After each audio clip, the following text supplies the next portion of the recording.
ওই স্কুলের যে ছেলেটি ও বিশ্ববিদ্যালয়ের যে ছেলেটি ফার্স্ট ইয়ারে পড়ে বা ইন্টারমিডিয়েটে, সে আর কতটুকু রাজনীতি বোঝে?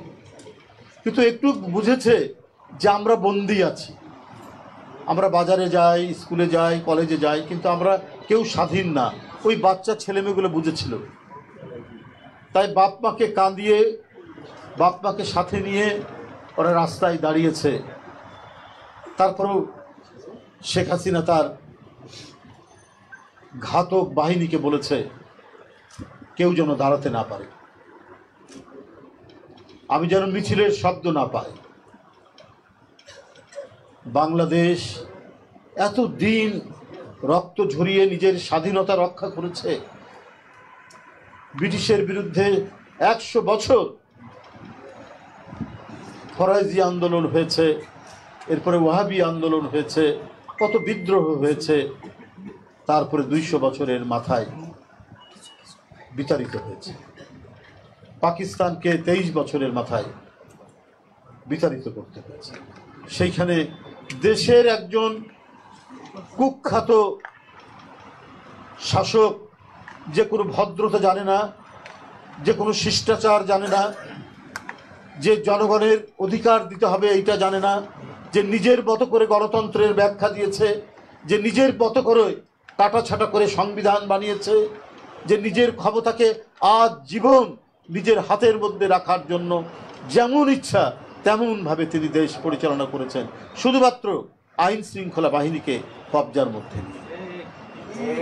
কিন্তু এই সমস্ত গণশত্রুরা কখনো টিকতে পারে না। জনগণ যখন ধেয়ে আসে, দেখামাত্র গুলি চালানোর নির্দেশ দিয়েছিলেন না শেখ হাসিনা? নির্দ্বিধায় তার পুলিশ গুলি চালিয়েছে শিশু বাচ্চাদের উপর আর খেটে খাওয়া এই শ্রমিকদের উপর। মানুষের যদি ন্যূনতম মানবতাবোধ থাকে তাহলে এদের উপর গুলি চালাতে পারত, টিয়ার গ্যাস মারত, পানি ছুটতো, গরম পানি ছুটতো। পৃথিবীতে আমরা দেখি একটা ডেমনস্ট্রেশন, একটা বিক্ষোভকে পুলিশ কিভাবে সামাল দেয়। আর এখানে আমি এমনও শুনেছি যে উনি যখন বিমানে বা হেলিকপ্টারে করে পালাচ্ছেন তখনও নির্দেশ দিচ্ছিলেন যে তোমরা রাস্তাঘাট দেখো, পরিষ্কার করো, গুলি চালিয়ে মানে বিতাড়িত করো। উনার তো ঘন্টা বেজে গেছে, সেই ঘন্টা শেখ হাসিনা শুনেনি। উনাকে না শুনলেও উনাকে ছেড়ে পালাতে হয়েছে। আমরা সবসময় বলেছি, যখন আমাদেরকে কারাগারে নিয়ে যাচ্ছে, রিমান্ডের মধ্যে রাখছে, কত অত্যাচার উৎপীড়ন করেছে এখানে যারা বসে আছে প্রত্যেকে। এবং শেষ দিন পর্যন্ত, যেদিন বিজয় হচ্ছে তার আগের দিন পর্যন্ত আমি, শিমুল ভাই এবং আমাদের আরও সহকর্মী আমরা রিমান্ডে ছিলাম।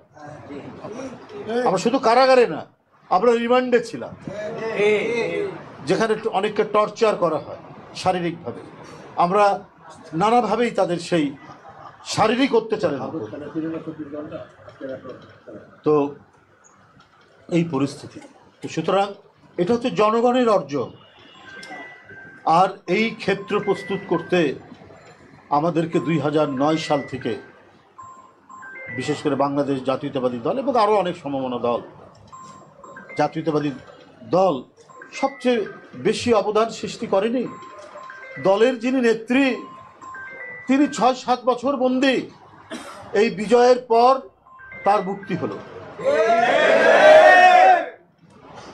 এটা কি একটা বড় অবদান নয়? ইলিয়াস আলীকে গুম করার পরে লক্ষ্মীপুর আর চাঁদপুরে দুইজন 4জনকে হত্যা, এরপরে 14-এর আন্দোলন, 13-র আন্দোলন, 15-র আন্দোলন। কোন আন্দোলনে আমাদের জাতীয়তাবাদী শক্তির, আমাদের বিএনপি, আমাদের অঙ্গ সংগঠন, যুবদল, ছাত্রদল, স্বেচ্ছাসেবক দল, শ্রমিক দল কে জীবন দেয়নি? 2022 সালের জুলাই থেকে শুরু হয়েছে ভোলাতে আব্দুর রহিমকে হত্যা, সেই 2021 সালের জুলাই থেকে, এবং 22শে ডিসেম্বর 2022 20 জন লোক মারা গেছে। নারায়ণগঞ্জে শাওন, মুন্সিগঞ্জে শাওন, ভোলা থেকে শুরু করে ঢাকা সব মিলিয়ে 20 জন লোক মারা গেছে। আবার এই যে 28শে অক্টোবরের যে আন্দোলন 23 মানে 2023-এ, এখানে তো যুবদলের একজন মারা গেলেনি, তারপরে সারা দেশে এবং ঢাকার বিভিন্ন সেখানেও প্রায় 20-22 জন লোক মারা যাচ্ছে।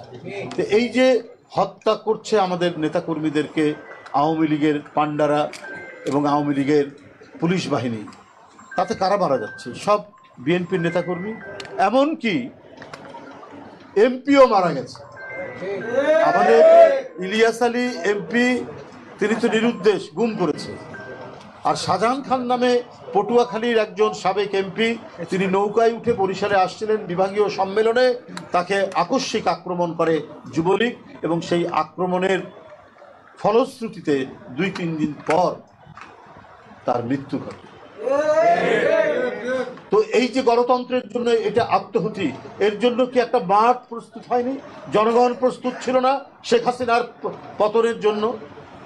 তাই আজকে এই গণতন্ত্রের সপক্ষেই আরো অনেকে লড়াই করেছেন, কিন্তু আমি বলবো যে বিএনপি 2009 সাল থেকে 5ই আগস্ট পর্যন্ত 2024 নিরবচ্ছিন্ন, কখনো কোনো বিরতি নেই। এই আন্দোলনের মাঝখানে অনেকে কিছুটা অংশগ্রহণ করেছেন, কেউ করেননি, আবার আরেকটি আন্দোলনে হয়তো অংশগ্রহণ করেছেন, কিন্তু এইভাবে কথা বলা কখনোই ঠিক হবে না, উদ্দেশ্য করে ইঙ্গিত করে যে এটি কোনো বিশেষ দলের আন্দোলন নয়। কেন এই কথা বলছেন? এটা তো বিভাজনের কথা।